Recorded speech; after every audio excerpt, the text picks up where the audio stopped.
இப்ப நல்ல புசத்துல நீங்க எழுதி வச்சு போட்டு படிச்சீங்கன்னா முடியுமோ? நான் புசத்தை எழுதி கொடுத்துருக்குறோம்.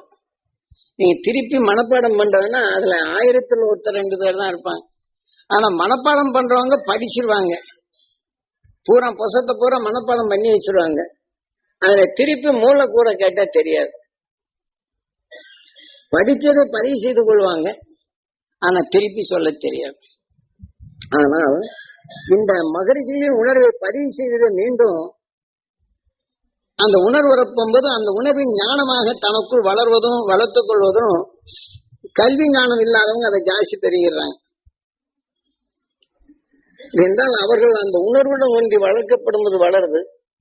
விஞ்ஞான அறிவு கொண்டு வளர்த்து கொண்டு இந்த அறிவிலே தான் நம்மை செலுத்துது. மெய்ஞானிகள் கண்ட உணர்வை தனக்குள் அது கவரப்படும் போது அந்த மெய்வழியை எடுத்து நம்மளுக்கு இந்த தீமைகளை பிளந்து அந்த மெய்ப்பொருளுடன் ஒன்றை செய்து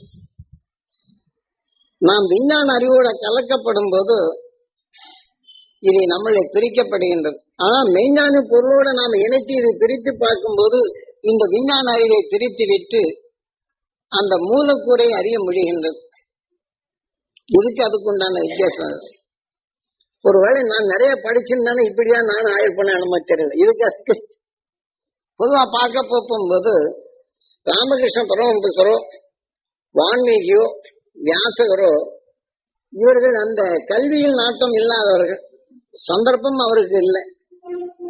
இதே போன்றுதான் வரிசைப்படுத்தி பார்க்க போகும்போது குருநாதரும் திருப்பி சொல்ல போனா அவருக்கு இந்த படிப்பு இல்லை.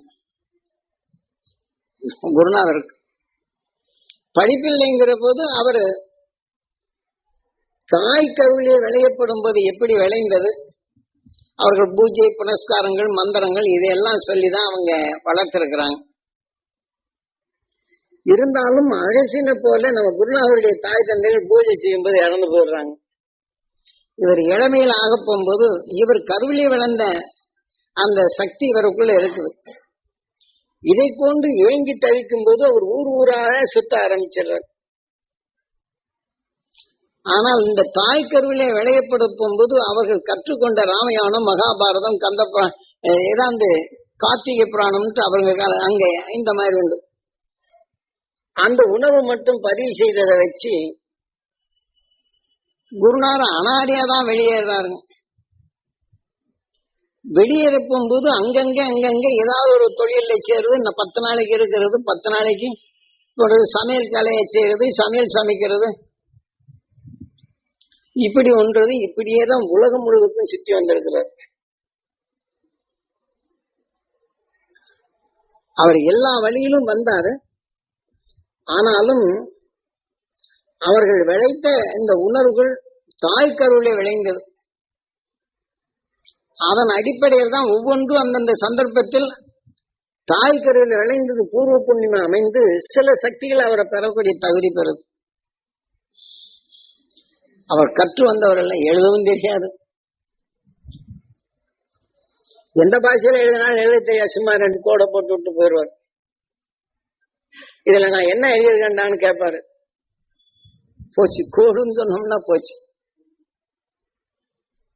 கிறுக்கி வச்சிருவாரு. அதை கேட்டாலும் நம்ம எதுன்னு சொன்னாலும் அவருக்கு உடனே நம்மளுக்கு அந்த இது வந்துடும், கோவிச்சிருவாரு.